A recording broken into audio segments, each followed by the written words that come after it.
Saudaraku yang terkasih dalam Kristus, senang sekali bisa bertemu kembali saat ini. Kita akan sama-sama kembali belajar kebenaran firman Tuhan. Karena firman Tuhanlah makanan manusia rohani kita. Sebelumnya sama-sama kita satukan hati kita berdoa. Bapa, terima kasih buat saat ini Tuhan. Kami rindu terus belajar kebenaran yang memerdekakan hidup kami. Roh Kudus tuntun kami, penuhi kami, ajar kami. Sehingga firman-Mu terus menerangi jalan kami, menjadi pelita bagi kaki kami. Di dalam nama Yesus kami berdoa bersyukur. Amin. Baik saudaraku yang terkasih, saat ini kita akan belajar tentang penyembah sejati. Kita sebagai murid Kristus, seharusnya kita adalah seorang penyembah yang sejati. Kita akan sama-sama baca firman Tuhan dalam Roma pasal yang ke-12 ayatnya yang pertama. Saya akan bacakan. Firman Tuhan berkata, "Karena itu, saudara-saudara, demi kemurahan Allah, aku menasihatkan kamu supaya kamu mempersembahkan tubuhmu sebagai persembahan yang hidup, yang kudus, yang berkenan kepada Allah, dan yang sejati. Karena itu saudara-saudaraku, demi kemurahan Allah, aku menasihatkan kamu." Ini nasihat dari Rasul Paulus, supaya kamu mempersembahkan tubuhmu sebagai persembahan yang hidup, yang kudus, dan yang berkenan kepada Allah. Itu adalah ibadahmu yang sejati. Apakah ibadah kita yang sejati? Menurut firman Tuhan ini, ibadah kita yang sejati adalah ketika kita mempersembahkan tubuh kita, ketika kita mempersembahkan hidup kita kepada Allah, mempersembahkan totaliti hidup kita. Itu menjadi persembahan yang hidup, yang berkenan kepada Allah. Saudaraku, sama-sama kita akan belajar sebenarnya penyembahan sejati itu apa sih? Apa artinya penyembahan sejati? Kita akan belajar sejenak tujuan penyembahan. Apa sebenarnya tujuan dari penyembahan? Siapa yang menjadi tujuan penyembahan kita? Sasaran dari penyembahan kita tidak boleh yang lain, dan tidak boleh digeser oleh apapun juga. Tujuan penyembahan kita adalah kepada Allah, bukan untuk diri kita. Tapi kita sedang menyembah Allah yang hidup, Allah yang berkuasa. Dia layak terima penyembahan kita. Jadi fokusnya, center dari penyembahan kita adalah Tuhan Yesus sendiri. Biar saudaraku yang terkasih, penyembahan sejati yang menyenangkan hati Tuhan, itu artinya apa sih? Penyembahan sejati adalah ketika kita dalam seluruh aktivitas kita melakukannya untuk Tuhan. Kita mempersembahkan seluruh aktivitas kita kepada Tuhan. Itu adalah penyembahan sejati.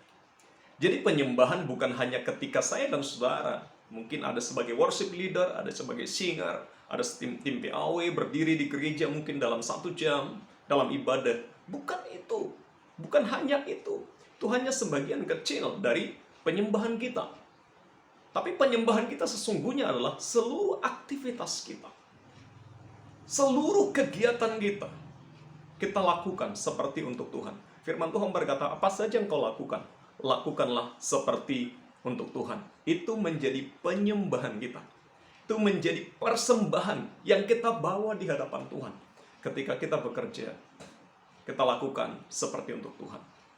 Ketika kita di dalam rumah, ketika kita dimanapun, hati kita tertuju kepada Tuhan, terkonek kepada Tuhan. Kita jadikan Tuhan menjadi sahabat kita. Kita jadikan Dia menjadi yang paling utama, yang paling dekat dengan kita. Kita utarakan isi hati kita. Kita persembahkan hidup kita kepada Tuhan. Itulah maksud dari penyembahan yang sejati. Yaitu ketika kita mempersembahkan seluruh kehidupan kita, aktivitas kita, apapun profesi kita, itu menjadi penyembahan kita bagi Tuhan. Karena kita melakukan semuanya itu seperti untuk Tuhan. Nah, penyembahan paling banyak diterjemahkan dalam bahasa aslinya adalah proskuneo. Ada 3 arti yang terdapat di dalam kata proskuneo. Yang pertama, yaitu mencium. Ya, proskuneo diterjemahkan sebagai ya, orang yang mencium orang lain. Ya. Nah, maksudnya apa? Mencium di sini artinya mencium dari jarak yang sangat dekat. Bahkan kalau mencium itu berarti seorang yang menempel dengan orang lain begitu dekat. Jadi maksudnya penyembahan dengan kedekatan dan keintiman bersama dengan Tuhan. Maksudnya adalah kita tinggal di dalam Kristus dan Kristus tinggal di dalam kita. Ada kedekatan. Kita nggak mungkin mencium mungkin istri kita, suami kita, anak kita dari jarak jauh. Tapi kita mencium, ya kita begitu dekat dengan dia. Nah, ini arti penyembahan yang pertama. Sebagai kata yang berasal dari proskuneo, yaitu mencium. Kita memiliki kedekatan dengan Tuhan. Kita memiliki keintiman dengan Kristus. Dekat dengan Tuhan, ada di hati Tuhan, dan Tuhan juga ada di hati kita. Kita dekat dengan Tuhan, kita bergaul karib dengan Tuhan. Jadi proskuneo yang pertama diartikan seperti seseorang yang mencium orang lain. Ya, mencium istri, mencium anaknya. Jadi mereka memiliki kedekatan. Saya dan saudara, ketika menjadi seorang penyembah, kita harus memiliki kedekatan dengan Tuhan. Yang kedua, diterjemahkan ya, seperti anjing yang menjilat tangan tuannya. Ya, seperti anjing yang menjilat tangan tuannya. Ini adalah cara anjing mengekspresikan kasih, kesetiaan, ketaatannya kepada tuannya. Ya, saat kita menyembah, kita sedang mengekspresikan kasih kita, kesetiaan kita, ketaatan kita kepada Tuhan. Saya pernah memelihara anjing. Dan apa yang terjadi Bapak Ibu Saudaraku, ketika saya pulang dari sekolah dulu, itu anjing masih jauh, dia sudah berlari. Dia mengejar saya, dia ciumin. Ya, dia ekspresikan. Ekspresif, ya, dicium, dia lompat-lompat sama saya. Nah, demikian juga kita mengekspresikan pujian kita, kasih kita kepada Tuhan, kesetiaan kita kepada Tuhan. Seperti anjing yang menjilat tangan tuannya. Ya, jadi ada ekspresi dalam pujian, penyembahan kita kepada Tuhan. Yang berikutnya, proskuneo diterjemahkan sebagai seperti seseorang yang bersujud dan tersungkur. Artinya adalah ada pemujaan, ada penghormatan kepada Tuhan. Di dalam pujian kita, dalam penyembahan kita, ada penghormatan kepada Tuhan. Ya, ada pemujaan kepada Tuhan. Hanya Dia yang layak dipuja, tidak ada yang lain. Dia yang layak terima pujian penyembahan kita. Ya. Kenapa kita memuja? Kenapa kita memuji Tuhan? Kenapa kita menyembah Dia? Karena Dia adalah Raja di atas segala raja. Dia adalah Tuhan di atas segala Tuhan. Dia layak terima pujian kita. Karena itu saudaraku, ketika kita memuji menyembah Tuhan, ayo kita bawa hati yang memuja, yang menghormati Tuhan. Karena Dia adalah Raja di atas segala raja. Dia layak terima pujian penyembahan kita. Ya, puji Tuhan saudara yang terkasih. Pujian yang menyenangkan hati Tuhan seperti apa sih? Ketika kita memuji Dia dengan segenap hati.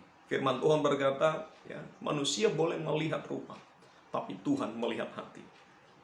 Firman Tuhan juga berkata ketika Yesus menegur bangsa Israel, ahli Taurat orang Farisi, Yesus berkata demikian, bangsa ini memuliakan aku dengan bibirnya, tapi hatinya jauh daripadaku. Mereka sepertinya memuliakan Tuhan dengan bibir mereka, tapi hati mereka jauh dari Tuhan. Bahkan Yesus berkata, mereka ini seperti kuburan yang dilepur putih. Dari luar kelihatannya cantik, tapi dalamnya penuh dengan tulang belulang yang busuk. Demikian saudaraku, ayo kita mempersembahkan hidup kita dengan segenap hati. Persembahkan aktivitas kita, kehidupan kita sehari-hari, kita berikan untuk kemuliaan bagi nama Tuhan. Itu menjadi sebuah penyembahan yang sejati di hadapan Tuhan. Jadi apapun yang saudara lakukan, apapun aktivitas saudara hari-hari ini, lakukan seperti untuk Tuhan. Dan itu adalah penyembahan kita yang sejati. Jadi bukan cuma hanya 1-2 jam ketika kita ada di kamar doa kita. Itu penting-penting sekali. Bukan cuma ketika kita melayani di gereja. Itu penting-penting juga.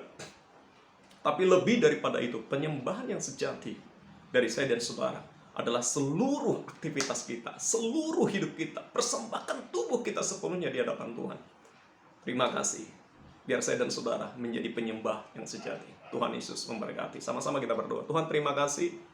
Biar hidup kami, Tuhan, menjadi persembahan yang sejati di hadapan Tuhan. Seluruh aktivitas kami menjadi aktivitas yang menyenangkan hati Tuhan. Karena kami melibatkan Tuhan. Kami melakukan seperti untuk Tuhan. Di dalam nama Yesus kami berdoa bersyukur. Haleluya. Amin. Tuhan Yesus memberkati. Sampai ketemu kembali. Haleluya.